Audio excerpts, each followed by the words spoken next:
बोल रही कि वही सब कुछ हुए हैं, उसको छोड़कर और कोई नहीं है, ऐसे आशुतोष के साथ बातचीत कर रही है। तो हम लोग यहाँ से आगे देखते हैं। फिर बोली,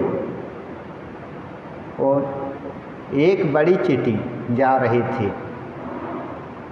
राधु उसे मारने चली। जानते हो मैंने क्या देखा? देखा कि वह चींटी नहीं है, ठाकुर है। ठाकुर के वे ही हाथ, पाँव, मुँह, आँख सब वही। राधी को रोका, सोचा सचमुच सभी जीव ठाकुर के ही तो हैं। मैं भला कितना कर पा रही हूँ, कितने लोगों को देख पा रही हूँ। उन्होंने सबका भार मुझे सौंपा है, सभी को देख पाती तभी तो होता। यहाँ पर हम लोग देखे हैं कि रामकृष्ण देव का शरीर जल्दी अंत होता है। उसके बाद ठाकुर बोले थे कि हम तो कुछ नहीं किए हैं, सब कुछ तुम्ही को करना होगा। और उसी के लिए यहाँ पर माँ बोल रही है कि ठाकुर ने मेरे को तो भार सौंप दिया, किंतु मैं कुछ नहीं कर पा रही हूँ, और भी करना होता, ऐसे माँ बोल रही है। उसके बाद मंदिर में शंख और घंटा बज उठा। माँ स्वचलित की भांति उठकर बोली, संध्या हो गई, जाऊँ ठाकुर को संध्या अर्पित करूँ। कितना कुछ कह गई। मैं बोला, माँ आज की बातें सुनने की चीज़ थी। उन्होंने हंसते हंसते पूछा, लिख कर रखते हो क्या? मैंने कहा, हाँ माँ, आप जब जयराम बट्टी में रहती है और मैं कोलकाता में रहता हूँ, तब समय मिलते ही उन्हें उलटता पलटता हूँ। माँ हंसने लगी। उन्हें जाने को उद्धत देखकर मैंने प्रणाम किया। माँ ने आशीर्वाद दिया और जाते जाते हंसकर कह गई, माँ और बेटा, माँ और बेटा। कचहरी भवन की ओर लौटा, कोनों में गूंजता रहा, माँ और बेटा, माँ और बेटा। कोई चीज़ भी हम लोग ये हमारे पसंद की होती है, वो हमारे कानों में यहाँ से सुन के जाए, कहीं पर सुन के आते हैं तो गूंजता रहता है। यहाँ पर भी आशुतोष मित्र के कान में माँ और बेटा ये शब्द गूंजने लगा। उस रात मैं चुपके चुपके अपने कमरे में बैठकर डायरी लिख रहा था कि कृष्णलाल पीछे से चुपचाप आकर पूछने लगे कि मैं क्या लिख रहा हूँ। मैं उन्हें बताना नहीं चाहता था और वे भी मुझे छोड़ने वाले नहीं थे। आखिरकार उनसे किसी को भी ना बताने का वचन लेकर मैंने अपनी डायरी उन्हें दे दी। उसे बहुत देर तक देखने के बाद वे बोले, भाई तुमने तो बहुत अच्छा काम किया। हम पहले ही कह आए हैं कि रामेश्वर की यात्रा के लिए हम लोगों ने भद्रक स्टेशन से मद्रास मेल पकड़ी थी। मुझे प्रायः माँ के डिब्बे में ही रहना पड़ता था। रामपुरी जाने हेतु खुर्दा रोड स्टेशन पर उतर गए। गाड़ी चलती रही। सुबह गाड़ी प्रसिद्ध चिल्का झील के किनारे किनारे चल रही थी। झील के किनारे कहीं झुंड के झुंड बगुले अपने घोंसले से निकलकर अपने पंख फाड़ रहे थे, झाड़ रहे थे वो, और कहीं कहीं घूम घूम कर भोजन तलाश कर रहे थे। और एक झुंड पास के पहाड़ से उड़ते हुए आकर झील में उतर रहा था। माँ ने बालिका की भांति आनंद प्रकट करते हुए हम लोगों को यह अपूर्व दृश्य दिखाया। फिर बहुत से नीलकंठ पक्षियों को देखकर उन्हें हाथ जोड़कर प्रणाम किया। अस्तु, गाड़ी धड़धड़ाती हुई सुबह 8 बजे गंजाम जिले के बहरमपुर स्टेशन पर जा पहुंची। वहां शशि महाराज के निर्देशानुसार केलना कंपनी के बंगाली मैनेजर कुछ दक्षिणी भक्तों के साथ हम लोगों की प्रतीक्षा कर रहे थे। वे हमें एक पूर्व निर्दिष्ट भवन में ले गए। उक्त मैनेजर महोदय ने हम लोगों के भोजन विश्राम आदि की सारी व्यवस्था की। वे एक बड़े विनम्र व्यक्ति थे। दोपहर में कई दक्षिणी तथा गंजामवासी भक्त केले तथा नारियल लेकर माँ का दर्शन करने आए। वह रात वही बिताकर अगले दिन सुबह हमने पुनः मद्रास मेल पकड़ी। वह दिन तथा रात गाड़ी में ही बिताकर उसके अगले दिन दोपहर को हम चेन्नई पहुँचे। रास्ते में अपराह्न में प्रसिद्ध स्वस्थ निवास वोल्टेयर पड़ा। पहाड़ों के किनारे किनारे अट्टालिकाओं की पात देखकर माँ बड़ी खुश हुई। बोली, देखो देखो, बिल्कुल मानो तस्वीर हो।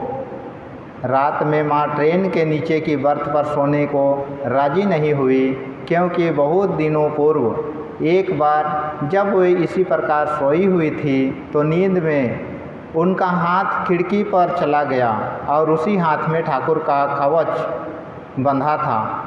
तब ठाकुर ने दर्शन देकर उन्हें सावधान कर दिया था। अतः वे ऊपर की बर्थ पर सोना चाहती थी। उन्हें ऊपर चढ़ा दिया गया और उतरने की आवश्यकता पड़ने पर उतारा भी गया। चेन्नई स्टेशन पर शशि महाराज कुछ भक्तों को तथा 3 मोटर गाड़ियों लेकर माँ का स्वागत करने आए थे। पहले माँ और मैं मोटर गाड़ी में बैठे। चेन्नई मठ के पास मैलापुर में माँ के लिए एक 2 मंजिला मकान किराए पर लिया गया था। हम लोग उसी में जाकर ठहरे और लगभग 1 माह उसी में रहे। माँ जितने दिन वहाँ रही, उनके आदेश से शशि महाराज मठ में ना खाकर दोनों समय हम लोगों के साथ ही भोजन करते थे। इस दौरान नारी विद्यालय की महिलाओं ने माँ को तमिल भजन एवं कुमारियों ने बड़े सुसलील स्वर में वायलिन सुनाया। प्रायः प्रतिदिन शाम को हम लोग माँ को लेकर नगर का भ्रमण करने निकलते। एक दिन हम समुद्र के तट पर गए। वहाँ घूमने तथा बैठने का अच्छा प्रबंध था। एक दिन हम नया मत्स्यागार देखने गए। तब तक उसका निर्माण पूरा नहीं हुआ था, तो भी विभिन्न रंगों तथा आकारों की समुद्री मछलियाँ वहाँ रखी गई थी। एक दिन हम लोग मैलापुर का शिव मंदिर और एक दिन ट्रिप्लिकेन का पार्थसारथी मंदिर देखने गए। चेन्नई में शैव तथा वैष्णव दोनों संप्रदायों के मंदिर प्रसिद्ध हैं। एक दिन हम किला देखने भी गए। यह भारत में अंग्रेज़ों का प्रथम किला है। यहीं पहली बार रिक्शा देखने को मिला। एक दिन माँ को उस पर बैठाया भी गया। यहाँ के घोड़ा गाड़ी वाले हिंदी नहीं जानते थे और हम भी तमिल नहीं जानते थे, अतः अंग्रेजी में ही बातचीत करनी पड़ती थी। यहाँ चेन्नई के बारे में कुछ बताना उचित रहेगा। चेन्नई आकार में कोलकाता से बड़ा है, पर आबादी कम होने के कारण खाली खाली दिखता है। यहाँ उच्च न्यायालय तथा विश्वविद्यालय होने के कारण तमिल, तेलुगु, कन्नड़ आदि कई भाषाएं प्रचलित है, तो भी तमिल ही प्रमुख भाषा है। संस्कृत का प्रचलन काफ़ी है। ब्राह्मण आदि चारों वर्णों के लोग मिलते हैं, तो भी उनके मुख्यतः 2 विभाग है, एक ब्राह्मण और दूसरा अब्राह्मण। इस ओर जाति विचार बड़ा प्रबल है और यहाँ तक सुनने में आता है कि यदि कोई पैरिया या शूद्र किसी ब्राह्मण को भोजन बनाते या आहार करते देख ले, तो ब्राह्मण उस खाद्य पदार्थ को फेंककर रसोई घर को धोकर स्नान करके दोबारा खाना बनाएगा। इसके बाद संभव है कि ये महाकट्टर ब्राह्मण ललाट पर अपने संप्रदाय का तिलक धारण किए नंगे पांव कचहरी जाएंगे और भोजन के समय उनका शूद्र साइस उनके लिए दही भात ले जाएगा और वे वही खाएंगे। अन्न के साथ दही मिला होने से उसमें कोई दोष नहीं रह जाता। और इस अंचल में विवाह की प्रथा भी अलग है। लड़के की माँ के कुल की कन्या ही सबसे उपयुक्त मानी जाती है, ना हो तो अन्य कन्या की तलाश होती है। चेन्नई के भोजन की विशेषता यह है कि वहाँ के अधिकांश व्यंजन नारियल के तेल में बनते हैं। इसका कारण शायद यह है कि इधर नारियल बहुत पैदा होती है। इमली तथा काली मिर्च डालकर बनाने वाला मद्रासी रसम एक अद्भुत चीज़ है। और फिर चावल का बना हुआ पापड़ जीवन में पहली बार यहीं खाया। चेन्नई में अंग्रेजी विद्या का काफ़ी प्रचार है। ठंडक यहाँ नहीं के बराबर पड़ती है। चेन्नई में कुछ स्त्री तथा पुरुष भक्तों ने माँ से दीक्षा ली। चेन्नई मठ के एक अमेरिकी ब्रह्मचारी अमृतानंद को भी माँ से दीक्षा मिली। माँ के इन लोगों के साथ बातचीत के समय मुझे दुभष्य का काम करना पड़ता था, परंतु दीक्षा के समय मंत्र तथा हाथ से जप आदि बताते समय मेरी ज़रूरत नहीं हुई। सभी लोग माँ की बात को समझ जाते थे। यह एक उल्लेखनीय बात थी। रामलाल दादा ठाकुर के भतीजे रामेश्वर दर्शन की इच्छा लिए कोलकाता से यहाँ आ पहुँचे, परंतु निताई की माँ के बीमार पड़ जाने से हम लोगों के जाने में विलम्ब होने लगा। उन्हें स्वस्थ न होते देख विवश होकर हम लोग उनकी सेवा की व्यवस्था कर SI रेलवे की द्वितीय श्रेणी में रवाना हुए। गाड़ी में सुंदर व्यवस्था थी। कई छोटे छोटे डिब्बों की एक गाड़ी थी। उसके एक छोर से दूसरे छोर तक एक छोटा बरामदा था। रात के समय उसी बरामदे के एक कोने में एक पहरेदार चाबी लेकर खड़ा रहता था। किसी यात्री के आने पर वह खाली कमरे को खोल देता और कमरा खाली ना रहने पर अगली गाड़ी से आने को कहता। हर कमरे में एक के ऊपर एक इस प्रकार 2 लोगों के सोने की व्यवस्था थी। हर सैया के ऊपर एक छोटा सा पंखा था। स्वामी रामकृष्णानंद हम लोगों के साथ चले। हम लोग रात में चलकर अगले दिन सुबह मदुरई पहुँचे और उस दिन स्थानीय नगर पालिका के अध्यक्ष एक दक्षिणी भक्त के अतिथि के रूप में ठहरे। यहाँ भारत के अति प्राचीन नगर मदुरई का संक्षिप्त परिचय देता हूँ। भारत में रेल पथ बनने के काफ़ी पूर्व ही रानी अहिल्याबाई ने यात्रियों की सुविधा हेतु बंगाल के मेदिनीपुर से लेकर श्री क्षेत्र होते हुए रामेश्वरम तक एक चौड़ी सड़क का निर्माण कराया था। इस मार्ग पर जगह जगह साधु सन्यासियों के लिए क्षेत्र या सदावर्त चलता है।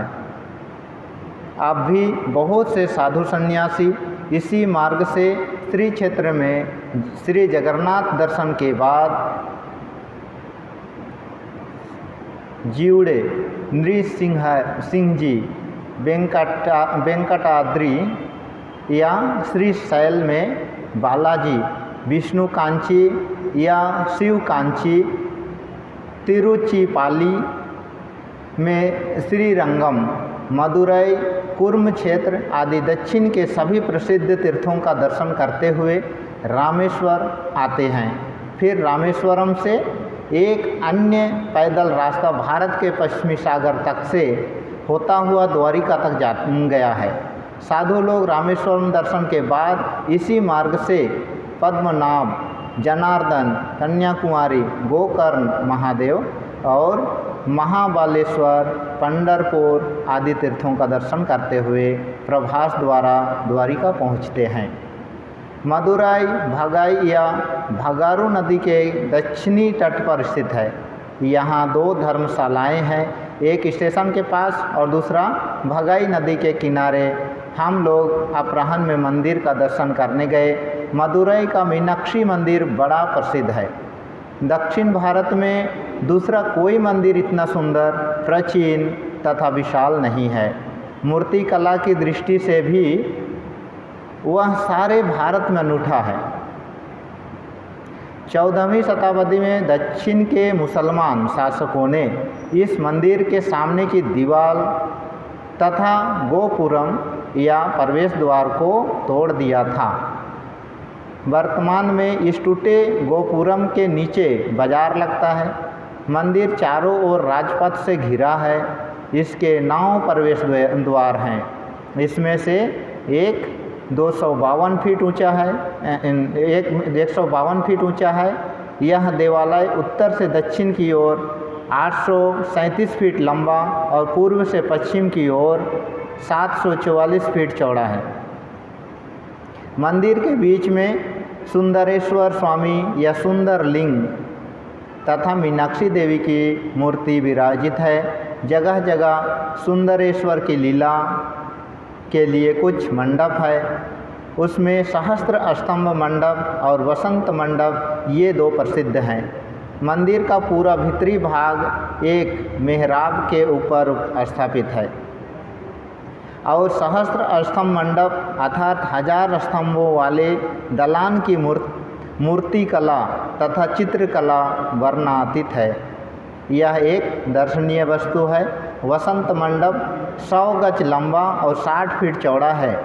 इसकी 120 फीट की छत पत्थर के खंभों पर टिकी है और हर खंभा 20 फीट ऊंचा है। इसमें जल निकास के लिए नाली भी बनी हुई है। इस मंडप में वैशाखी शुक्ल पंचमी से पूर्णिमा तक सुंदरेश्वर स्वामी का वसंत क्रीड़ा उत्सव होता है।